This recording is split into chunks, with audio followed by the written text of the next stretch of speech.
Good morning. Welcome to Oracle Open World. My name is Karl Feilder, and I have to tell you, I'm sorry, but I'm not an environmentalist. I'm just trying to save the planet. This planet, you know, the one we live on, the one we can't do without. But they've asked me this morning to tell you a little bit about my history. How did I get here? Why am I standing on this stage talking to you?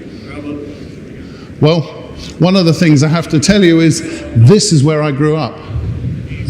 For those of you that have never seen a British caravan before, it's very small, it has aluminium walls, it doesn't have a kitchen, and it has no toilet. And this is where I started my days. But I was very, very fortunate. I managed to receive a scholarship to go to a British public school. My parents took 3 jobs. They were able to pay for me to get a decent education. And education is so critical to saving our planet. I was able to then go on and get a first degree in engineering in German, a postgraduate diploma in C++ and Unix. Those of you that are IT specialists here, you may remember the Unix system. Some of you may still be using it. And C++ was the language to have. I started my first company and sold it to Microsoft. Those of you that are budding entrepreneurs, I can suggest to you that that's a really good way to start. Since then, I've grown 5 companies and sold them. I've taken an MBA with a major in psychology. And I then took 2 companies to their initial public offering. Today, I'm a senior lecturer at 3 different universities. I spend a lot of time trying to give back some of that education that was given to me for free. Trying to give back and raise the level of education. I've spoken to somewhere over 1,400 students, and we have an internship program where we've taken 29 students in the last 4 years, 66% of them female. We're trying to raise the level of understanding.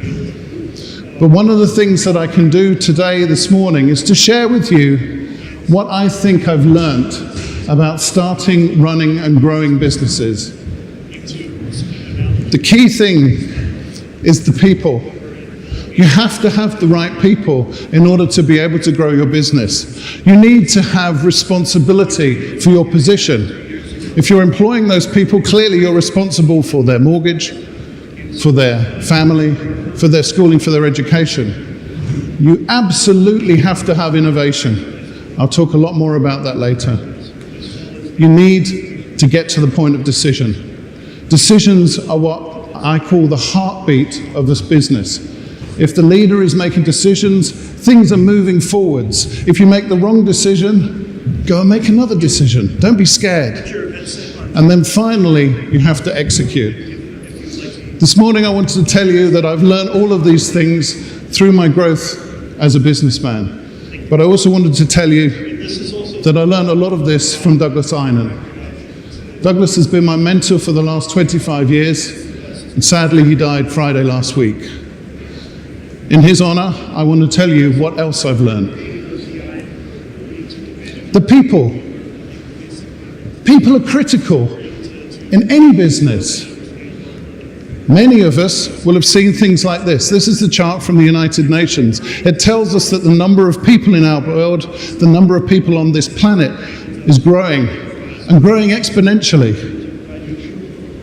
This is a fairly scary chart until you realize that something fundamental is happening in our world. In our world, we have managed to make a big change. If you look at the average birth rate on the y-axis here and time on the x-axis, you can see that as we've increased the level of literacy, the level of education of women, the average birth rate has decreased. This has had a massive knock-on effect on our planet. This means that by 2050, we will be able to feed everybody on our planet. And India particularly, our neighbors here, from 1981, when they had an average of 4.7 children per family, have now reduced to 2.3. This has a massive positive benefit to the planet. Responsibility. It's key. Those of us that are fathers and mothers here know already that we have responsibility to our children. This is a video that was played just before the end of last year on British television. There's a orangutan in my bedroom and I don't know what to do. She plays with all my teddies and keeps borrowing my shoe. She destroys all of my houseplants and she keeps on shouting, ooh. She throws away my chocolate and she howls at my shampoo. There's a orangutan in my bedroom and I don't want her to stay. So I told the naughty orangutan that she had to go away. Orangutan in my bedroom, just before you go, why were you in my bedroom? I really want to know. There's a human in my forest and I don't know what to do. He destroyed all of our trees for your food and your shampoo. There's a human in my forest and I don't know what to do. He took away my mother and I'm scared he'll take me too. There are humans in my forest and I don't know what to do. They're burning it for palm oil. So I thought I'd stay with you. Orangutan in my bedroom, now I do know what to do. I'll fight to save your home and I'll stop you feeling blue.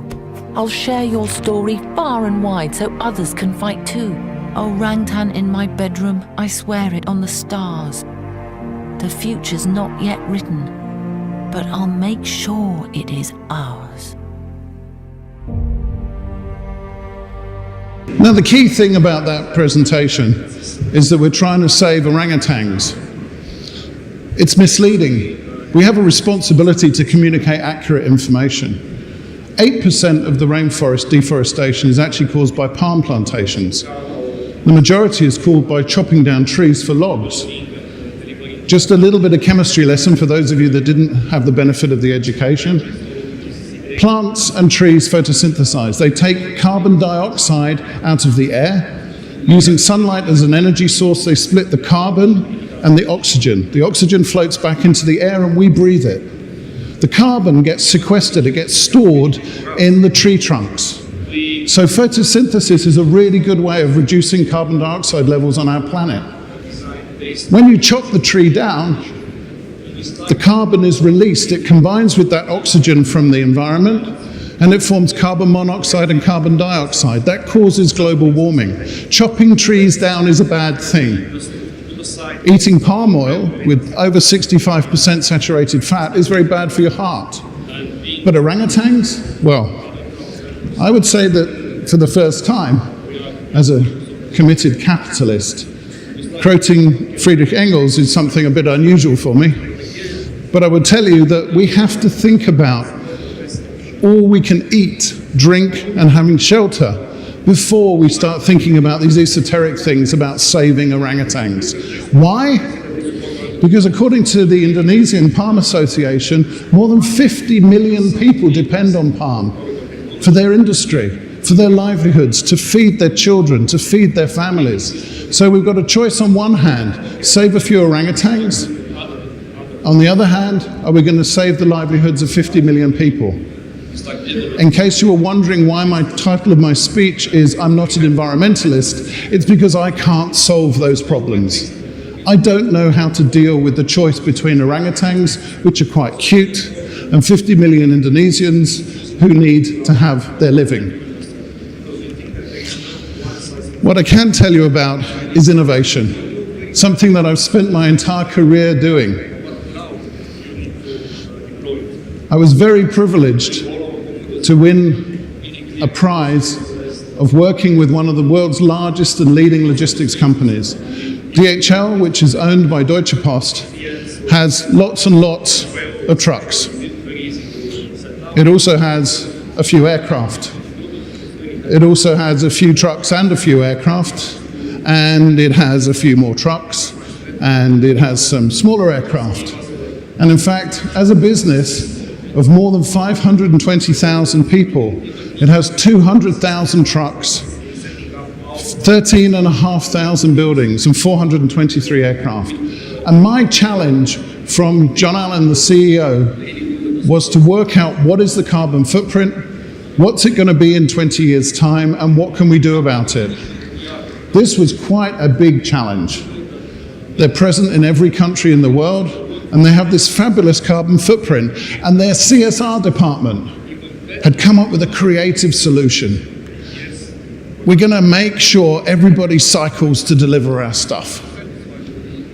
I pointed out to the board that no matter how fast that poor guy cycles, he's never going to take off. He's never going to fly around the world. So that clearly can't be the solution.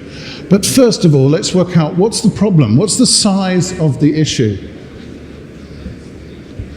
In the reference year of 2006, when we did the first study for DHL, we found out that their carbon footprint was 33 million tons. What does that mean? What's 33 million tons? Anybody know? I don't know. It seems like a big number. 33 million tons for DHL turned out to be the same as all of those countries put together. With all of those countries added on, and all of those countries added on. One company had the same carbon footprint as 46 countries. Now, our friends and colleagues down the road here are hosting an international gathering that is trying to address climate change at a governmental level. They have about 160 countries represented. Here was the same carbon footprint as 46, and I only had to convince the CEO and the CFO that we needed to address this. So what did we do? We started off by looking at all of their vehicles. We said, you've got lots of vehicles, so we need to do something about it. We know every year you train your drivers. But what we found out was the drivers forget. After 3 or 4 weeks following the driving training, they forget how to drive more sustainably, how to drive with a lower carbon footprint. Any of you that have been in a Dubai taxi, you know what the problem is. When they accelerate and decelerate, it makes you feel sick, but it also burns more fuel. So we wanted them to drive nice and smoothly. We came up with our own way of doing this. We patented an Internet of Things device. We put it inside the cab. We collected the information on how the driver was driving using our device, and we Wi-Fi uploaded it to the cloud. By the time the driver got back to his coffee room, there was already a score on the wall and a league table. It told them who are the best drivers here, who are the worst drivers here. Originally, we started off offering a prize for the best drivers. But what we found was that nobody wanted to be the worst driver.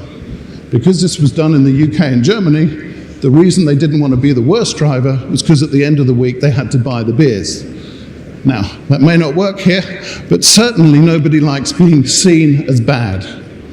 We collected lots and lots of data, we stored that, and we were able to perform an average 12% fuel consumption improvement. Fantastic way of improving the way that we save the planet by saving fuel. No other modifications required apart from just changing the way the drivers think. Recently, we've uploaded this and converted it into an app. It now runs on a phone. It can tell the driver, red, you're driving badly, amber, you're not driving too bad, and green, you're driving really smoothly. It's simple. It's innovative. Oh, and by the way, it's patented. But that wasn't enough. The board of DHL wasn't convinced that just saving carbon footprint, 12% was going to be enough. So I went out and I bought 3 cars, 3 electric cars. And I took them to Germany, where Deutsche Post headquarters was, and I lent them individually to the board members. I said, take one home for the weekend, take your wife out to dinner, and let's see how electric cars work. They all thought it was fantastic. These vehicles were brilliant. They're a little bit dangerous on the Autobahn, I should say, but anyway, they're pretty good around town. They were able to convince the board members that this was a very, very serious alternative to the vehicles that they had. But I couldn't get a decision. I couldn't get the board to decide that we were going to go all electric vehicles. They thought it was just too radical. They didn't see why this was that important. Why should we make this riskier decision? So, my psychology came into play. we decided to invite all of the board members, and more importantly, as they were all men, all of the wives, to come and stay somewhere they could never imagine coming in their lives. This is the family home of Princess Diana, one of the most loved members of the royal family, where she grew up and where she's buried. We invited the husbands and wives of the board to come and stay here for a weekend. For the husbands, we organised golf and a bit of shooting. For the wives, we organised things like eating, getting their nails done. But they both came, and we had an entire weekend to convince them. And at the end of that weekend, we knew they were going to be driving home. Obviously, the husband was going to be driving, and the wife was going to be sitting next to him on average a 2-hour car journey. So just before they left, we played them this video. I apologize if you find it upsetting, but this was how we convinced DHL that they needed to take climate change seriously. Global warming is the average increase in the Earth's temperature caused by the reflecting heat of the greenhouse gases. And that creates a blanket around the Earth. The heat gets stuck in Earth because of this carbon dioxide. The world will last forever because God will never let us down. And besides, global warming, we can take care of it. If the polar bears have no place to live, maybe we could try to make room in zoos and stuff. What can I do for the world? Me? What it really needs is for us to realize what we've been doing and to stop it. I'm really afraid of my children growing up and not being able to see like a blue sky or green grass. If we protect the world will protect us. If I don't do something, who will, you know? We used a crying child to convince the wives just before they got in the car for 2 hours. And all the way back, they said to their husbands, we have to do something. If we don't do something, who will? It took them a week, and then they called me and said, Karl, you need to go to Germany. You need to go to Volkswagen's headquarters in Wolfsburg. You need to go and see the supplier who has given us 59,000 vehicles and tell them that we need to have them all electric. The board is telling you can go and place an order for 59,000 electric vehicles. I went to see them. They are the centre of sophisticated manufacturing, a wonderful company. The head of research and development there said, yes, but Karl, you have to understand, electric vehicles are a new thing. I said, no. Henry Ford, who pretty much invented the modern production car, in 1908, his wife was driving an electric car. Up until 1908, the world land speed record was held by electric vehicles. This wasn't new at all. He said to me, but Karl, you have to understand, it's really complicated technology. We have to invent loads of new things. You don't understand. Going into manufacture of electric vehicles in Germany, this is going to be hard. I said to him, in 1938, Deutsche Post had 2,500 electric delivery trucks. In 1938. It's not new technology. It's not something that really is going to be that tricky. But they just didn't want to do it. And here is a lesson for what happens if you ignore your customers. This is the new Deutsche Post DHL electric vehicle. They said to Volkswagen, we want to place an order for 59,000. They said it's not enough. It's not a big enough order. So you know what Deutsche Post DHL did? They made their own. They created their own factory. They're now building their own electric delivery trucks. There's currently 5,000 of them on the street. This is a fully automated assembly line, and that's what happens when you ignore your customers. The other interesting thing that came about, and the statistic came out 2 years ago, climate change is a huge problem. dealing with greenhouse gases is a huge problem, but 71% of the global carbon dioxide and equivalents output since 1988 has been caused by just 100 companies. We're trying to persuade at the moment, we're trying to persuade 7.5 billion people to recycle their Coke cans. We're trying to persuade everybody you shouldn't drive a car, you should be cycling. We're trying to persuade people to change their diet. We're trying to save the sea turtles from getting plastic straws up their nose. We're trying to do all these complicated things when all we actually need to do is convince these 71%, these 100 companies, to do something. So, I believe climate change has been caused by business decisions, and therefore a change to those business decisions and not to consumer decisions is what we actually have to do. Now sure, if you're recycling aluminium cans, that's fantastic. If you're composting all of your waste, that's fantastic. If you're deciding you're not going to use palm oil anymore, that's all fantastic. It's not going to save the planet, but it's good. What we really need to do is to get the world's largest companies to do something different. I'm very proud to say that 8 years ago now, I got involved with McDonald's, 1.6 million employees, one of the world's largest companies. And we persuaded them to do something completely dramatic. To take the frying oil that they cook their French fries and chicken McNuggets in, and to test it to make sure that they're changing it frequently enough, and then to let us recycle it here in Dubai into biofuel. Making a biofuel in the fossil fuel capital of the world. That took vision. It took special permission. It took the support of Dubai's economic department, foreign direct investment, from Sheikh Mohammed himself, to get involved in doing something that was going to change the way that we fuel vehicles. And today, and for the last 7 years, when you've walked into McDonald's in the UAE and bought a Big Mac and fries, the transportation carbon footprint has been 0. You as a consumer didn't do anything. You bought the same burger, the same fries, but the transportation was reduced to 0. Very proud to say McDonald's then made a little animation about it.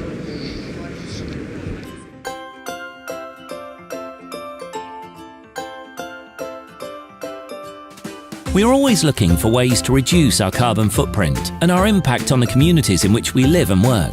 When we heard that the UAE government had the same goals and wanted to partner with local companies, we set out to work together to make the UAE a cleaner, happier country.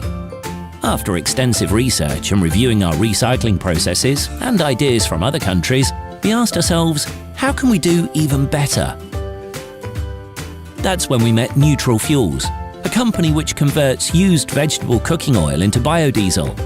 Could we take used oil from our fryers and use every drop to fuel our delivery trucks?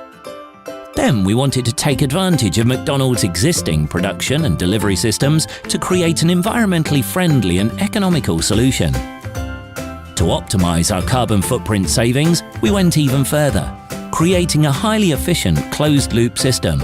Don't panic, I can explain what that means. Here's how our closed-loop system works.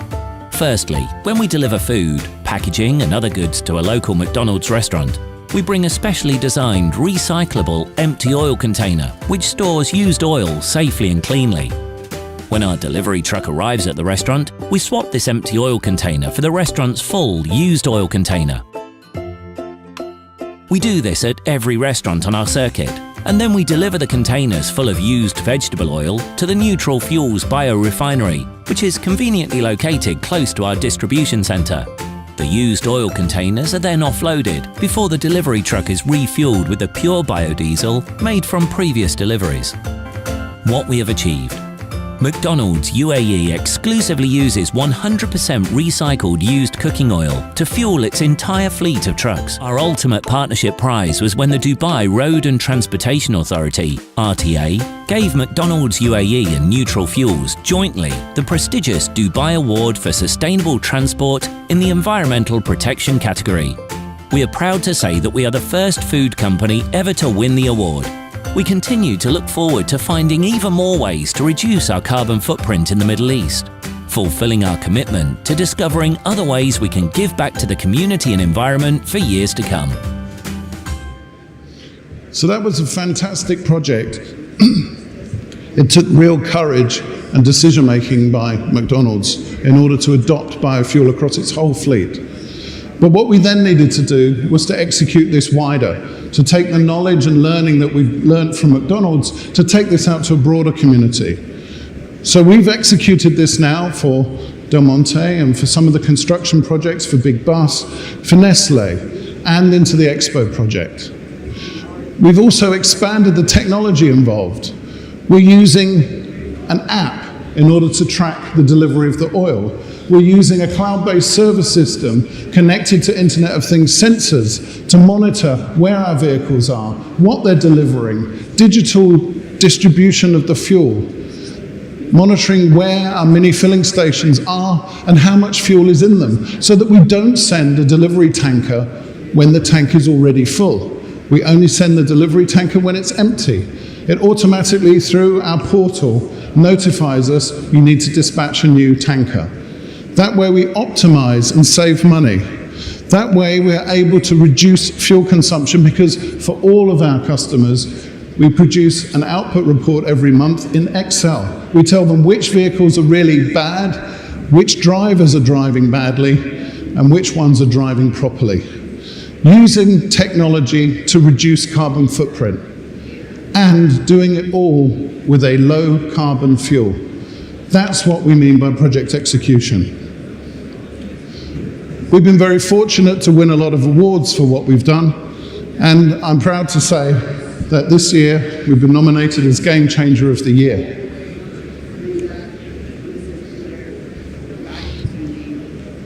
But what of that little boy who sat there at the age of 12, having just been so proud to get a scholarship for free learning? What did we learn? We learned that it's all about people. Not just the people that I can touch, the people that I can bring into my organization, but you. You need to care about this. We only have one planet. It's taken us 140 years to burn our way through half of the fossil fuels on the planet.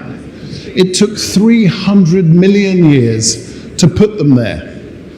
By anybody's calculation, if you burn something in 140 years that took 300 million to create, that's got to be something that's out of sync. We have to work out how to better use our fuels that we have, improve the quality of driving, improve the quality of vehicles, and move more to this sustainable electric vehicle future. We have to do that because it's our responsibility. It's our responsibility as parents.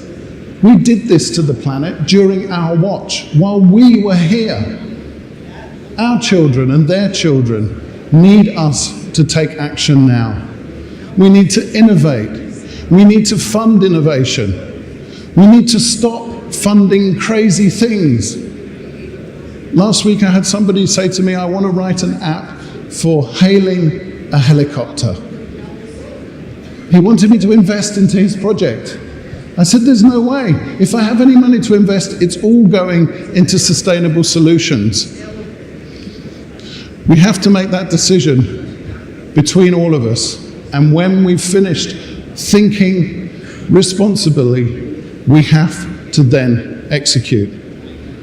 I'm proud to say that the leadership of Dubai was very kind to encourage everybody in the construction of Expo 2020 to use biofuels so that we can have the most sustainable Expo ever.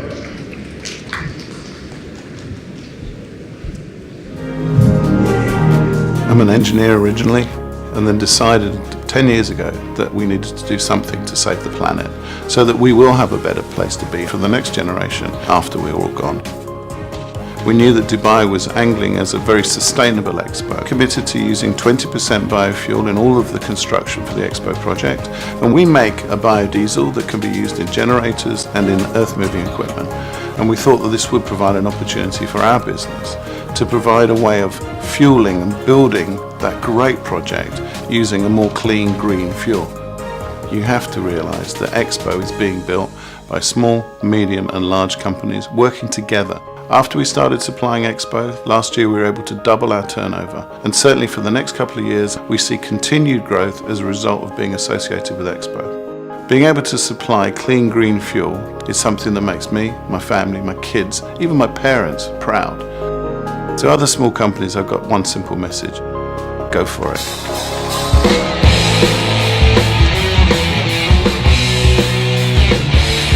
So ladies and gentlemen, my name's Karl Feilder. I'm not an environmentalist. I'm just trying to save the planet. We are Neutral Group. Thank you.